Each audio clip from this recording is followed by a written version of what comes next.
Amén. Damos gracias al Señor por ese tiempo de alabanza y de adoración junto a nuestros queridos hermanos Freddy y Rocío. Que el Señor pueda bendecir enormemente su vida, también la vida de nuestro hermano Andrés Arena junto a Jimenita y junto a Joaquín, a sus hijos, con Martín. Y bueno, a toda la familia de la Iglesia Cristo, tu única esperanza de Viña del Mar.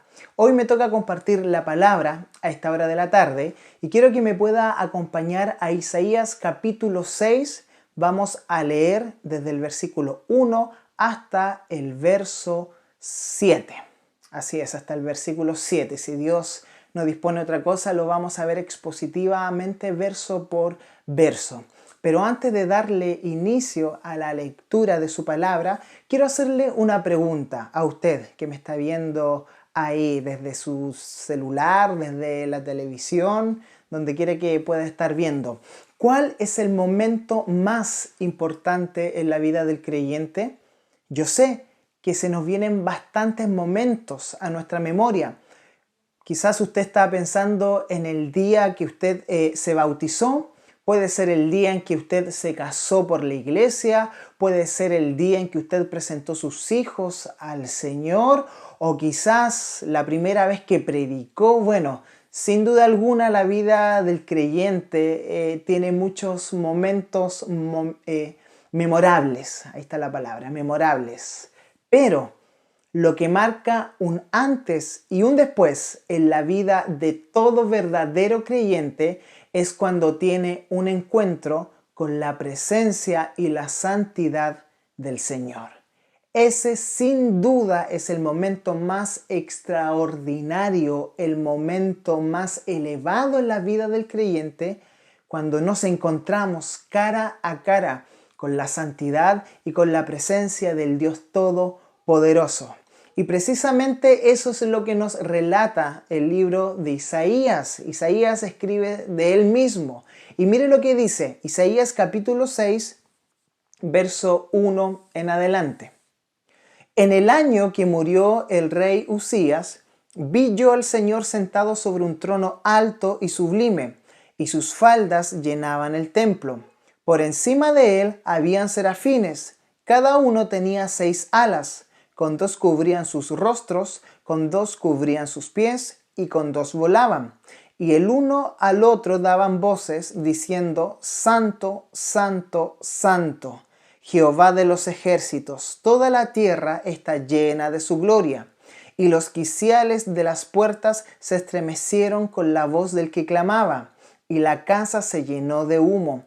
Entonces dije: ay de mí, que soy muerto, porque siendo hombre inmundo de labios y habitando en medio de pueblo que tiene labios inmundos, han visto mis ojos al Rey, Jehová de los ejércitos. Y voló hacia mí uno de los serafines, teniendo en su mano un carbón encendido, tomado del altar con unas tenazas, y tocando con él sobre mi boca, dijo: he aquí que esto tocó tus labios, y es quitada tu culpa, y limpio tu pecado. Amén. Oremos al Señor. Amado Padre, nos dirigimos delante de tu santa y hermosa presencia, agradecidos, Señor, por tu fidelidad, agradecidos por tu amor. Muchas gracias porque hemos podido experimentar tu gracia y tu bondad. Te damos la gloria por cada hermano que está viendo este video, Señor, a esta hora de la tarde, o quizás cuando lo vuelva a ver en alguna parte, Señor, de nuestro país o afuera, Señor, de nuestra nación. Bendice enormemente sus vidas por medio de tu palabra. Tendremos el cuidado de darte solo a ti y exclusivamente a ti toda la gloria y toda la alabanza. Permítenos repetir aquellas palabras de Martín Lutero. Mi mente, mi conciencia está cautiva a la palabra de Dios. Te damos la gloria, amado Señor, en el nombre de Jesús. Amén y amén. Bueno, el versículo 1 del capítulo 6 inicia: en el año que murió el rey Usías. Si yo le digo a usted, por favor, nómbrame algún rey de la nación judía. Quizás usted lo primero que se le viene a la mente es, por supuesto, el rey David. Como segunda opción, estoy tratando de adivinar lo que está pensando, viene Salomón, el hijo de David. Y quizás como tercera opción podría venir el rey Saúl, quien fue el primer rey de la nación de Israel. Pero pocos se atreverían a nombrar al rey Usías. Usías comenzó a reinar en la nación judía solo con 16 años. Llevó a Judá a una posición económica y militar que no se había visto por años solo con el rey David y con el rey Salomón. En total, el rey Usías reinó por 52 años. Imagínense lo que es ser gobernador, o en nuestro contexto, lo que es ser un presidente o un rey con 52 años de reinato. Imagínense aquellos niños, aquellos bebés que nacieron en el primer año del reinato del rey Usías.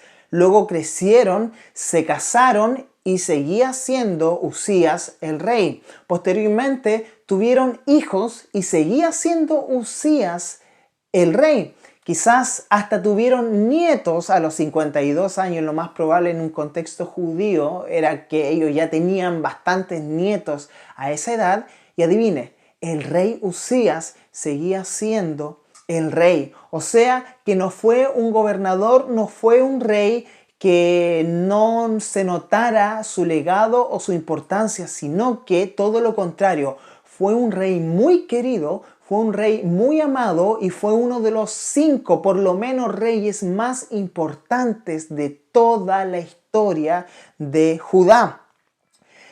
Mientras toda la nación judía lloraba la muerte de su rey, porque imagínense, 52 años, por supuesto que lo lloraron. Si a Moisés, que estuvo con ellos, ¿cierto?, 40 años en el desierto, lo lloraron, imagínense cuánto su pueblo lloró a su rey, que había reinado 52 años con ellos. Mientras toda la nación judía lloraba por la muerte de su rey, Isaías estaba teniendo un encuentro estremecedor con otro rey. No con un rey común y corriente, sino que con el Rey de Reyes y el Señor de los Señores. El mismo versículo 1 nos dice: Isaías, vi yo al Señor sentado sobre un trono alto y sublime, y sus faldas llenaban el templo. Para algunos, lo que vio Isaías está dividido entre los teólogos del Antiguo Testamento el tema. Algunos creen que fue una visión, o algunos creen que fue una especie como de visión estática, algo así como una fotografía. Yo creo que por algunos segundos Isaías experimentó un vislumbre del santuario del mismísimo trono de Dios. Yo creo que lo que vio Isaías fue algo real. Aquel piso de la tierra donde posaba los pies Isaías se convirtió en un lugar santísimo, directamente conectado con el mismo cielo.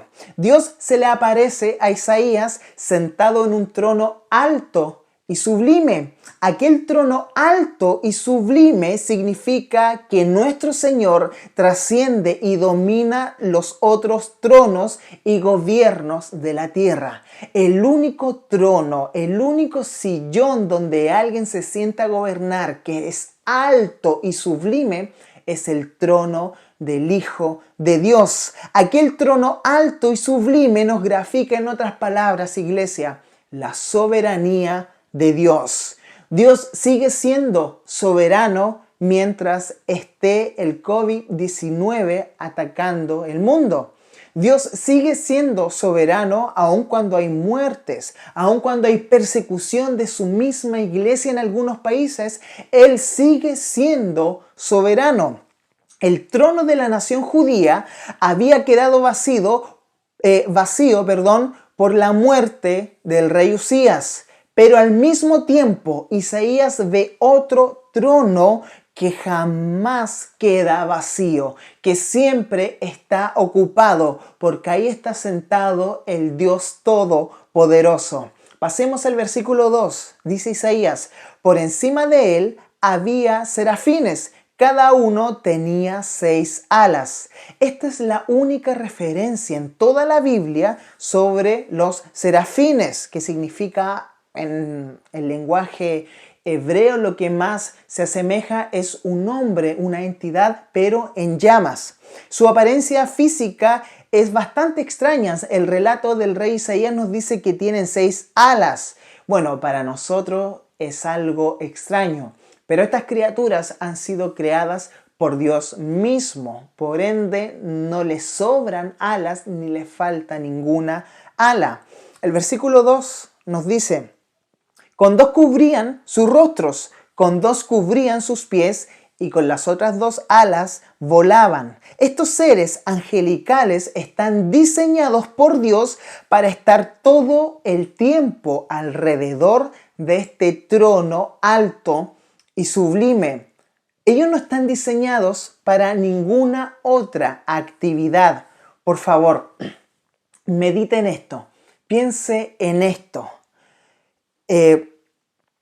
Son seres angelicales creados por Dios y aún así necesitan cubrir sus rostros de la penetrante presencia de Dios. Aún estos seres angelicales cubren sus pies delante del Dios Todopoderoso. Es increíble esto. Por eso, en lo personal, yo coloco un poquito en duda cuando me encuentro con alguien, con algún hermano en la fe, y me dice haber tenido una experiencia y me dice, vi a Dios. Estuve con Dios cara a cara y no le pasó absolutamente nada, ni siquiera tuvo un cambio en su interior, porque estar en la presencia de Dios, cada vez que uno tiene un encuentro con la presencia del Dios Todopoderoso, no volvemos a ser los mismos, cambiamos para siempre. Desde ese punto es donde usted y yo, nuestra vida se volcó en adoración al Dios eterno. Hubo un cambio, hubo un antes y un después. Y estos seres angelicales que están creados para estar delante del trono de Dios todo el momento, todo el rato, ¿cierto? Cubren sus rostros y cubren sus pies. Versículo 3 dice, y el uno al otro daban voces diciendo, Santo, Santo, Santo, Jehová de los ejércitos, toda la tierra está llena de su gloria. Cuando usted y yo queremos destacar algo importante o dar énfasis en algo, lo hacemos de distintas maneras. Por ejemplo, cuando estamos hablando y queremos destacar alguna oración en nuestra frase, podemos levantar la voz o podemos hablar un poquito más lento. Por ejemplo, yo a mi hijo Daniel le enseño las vocales y algunas letras del abecedario hasta donde él pueda, tiene 2 años. Y realmente es muy inteligente porque se aprendió las vocales y se aprendió algunas letras del abecedario. Y cuando yo le enseño a él y le muestro la imagen de la letra, le repito la letra muy lentamente para que él lo pueda pronunciar. Entonces la V es la V. Y así eso a él le queda grabado en su memoria y lo vuelve a repetir y le estoy enfatizando cuál es la letra B. O quizás usted, cuando está escribiendo algo y quiere enfatizar la idea principal de su escrito, le coloca negritas o la subraya.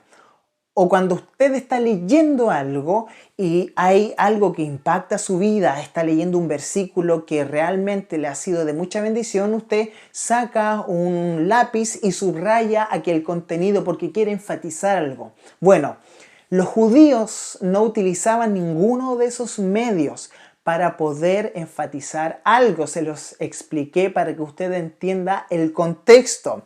Los judíos utilizan la repetición verbal para enfatizar algo. O sea, que ellos repiten la misma palabra varias veces en una oración para que usted pueda captar la idea principal o anunciar que algo es muy importante. ¿Se acuerdan en el Nuevo Testamento cuando nuestro Señor Jesús predicaba?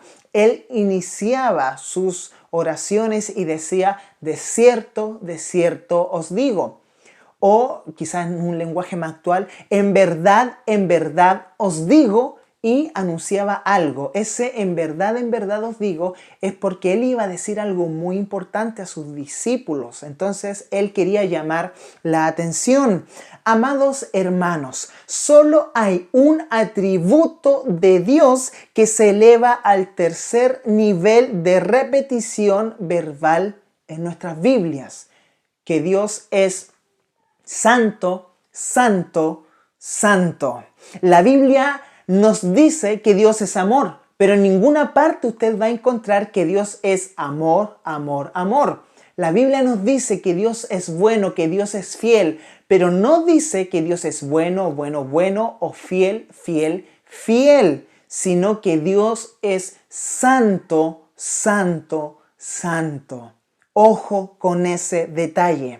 El versículo 4 nos dice lo siguiente: y los quiciales de las puertas se estremecieron con la voz del que clamaba, y la casa se llenó de humo.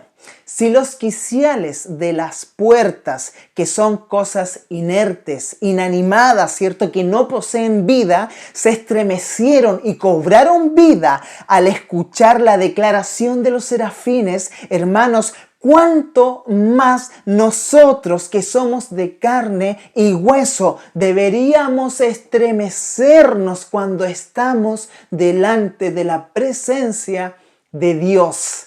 Es por eso que yo no tolero algunas actitudes nuestras, y yo también he caído en algunas de estas actitudes cuando estamos orando, cuando estamos adorando en la iglesia, en nuestros hogares, o cuando estamos escuchando la palabra de Dios, porque la presencia de Dios se manifiesta también a través de la exposición de su palabra. Su Santo Espíritu cautiva nuestras mentes y nuestros corazones. No deberían de haber bostezos, no deberían de haber personas, hermanos, con los teléfonos celulares chateando o sacándose fotos cuando estamos adorando o estamos escuchando la presencia de Dios. Lo que debería de ocurrir es que cada vez que la presencia de Dios se manifieste en nosotros, deberíamos derramarnos, debería de estremecerse en nuestros corazones, porque está Dios presente en nosotros a través de su Santo Espíritu y por medio de su palabra.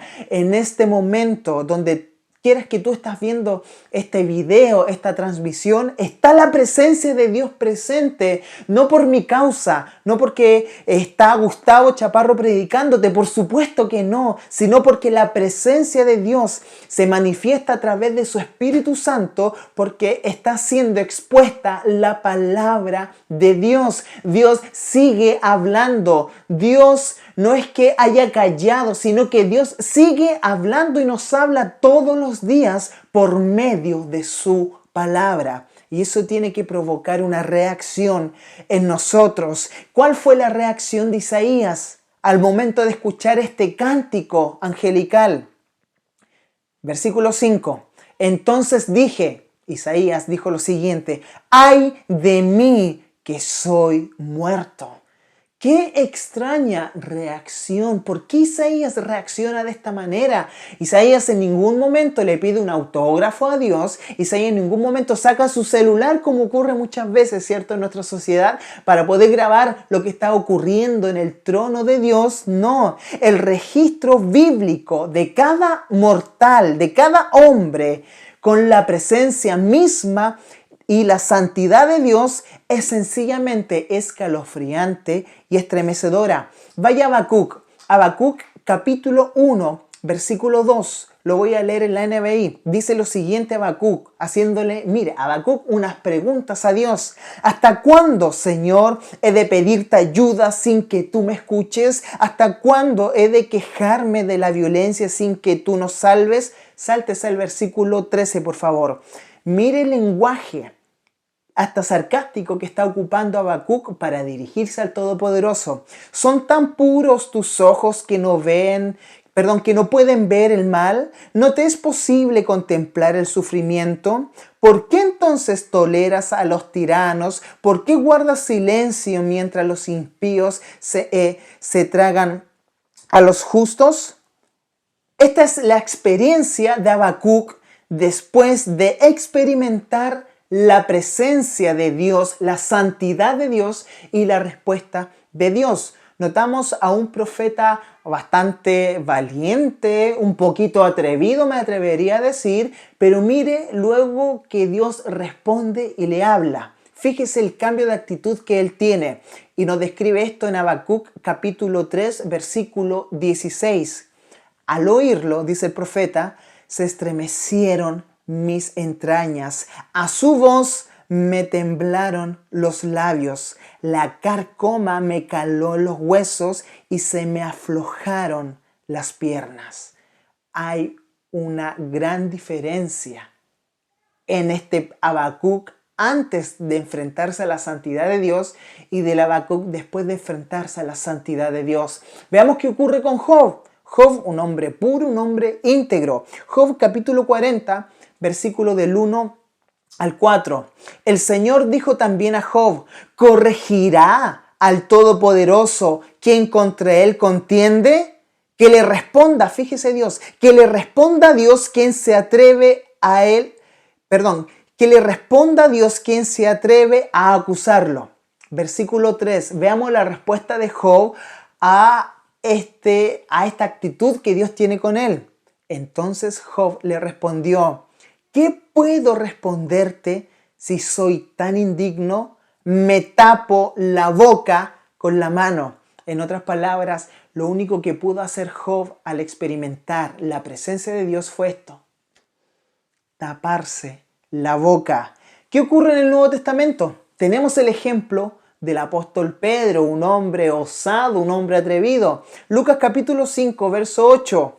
Al ver esto, Simón Pedro cayó de rodillas. Contextualicemos qué está ocurriendo aquí. Jesús se presenta delante de Pedro y le dice que tire ahí a la orilla la red para que pueda pescar, porque había estado pescando toda la noche y no había pescado absolutamente nada. Este es el llamamiento de Pedro. Y Pedro le dice, piensa, vamos Jesús, yo soy un pescador, yo soy un hombre que tiene experiencia en esto, tú eres bueno en la ley, tú tienes un conocimiento de la ley del Señor bastante profundo y te respeto, pero el pescador soy yo. Pero aún así voy a tirar la red. Al final Pedro le hizo caso a Jesús y veamos lo que ocurre. Al ver esto, Simón Pedro cayó de rodillas delante de Jesús y le dijo, apártate de mí, Señor, soy un pecador. Hermanos, todo mortal, todo hombre pecador, ¿cierto? Somos parte de una naturaleza caída que se expone a la santidad y a la presencia genuina del Dios verdadero, tiene esta reacción. Isaías no fue la excepción. Entonces dije, versículo 5 del capítulo 6, ¡ay de mí que soy muerto!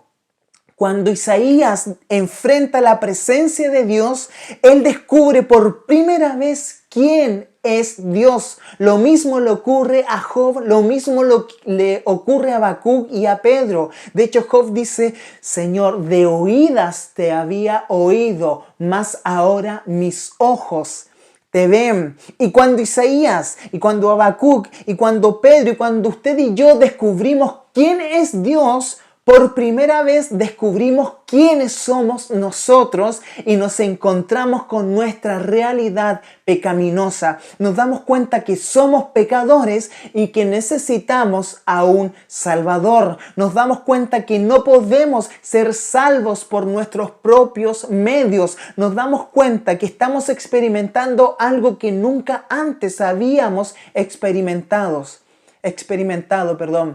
Nos damos cuenta que estamos frente al Dios vivo y al Dios verdadero.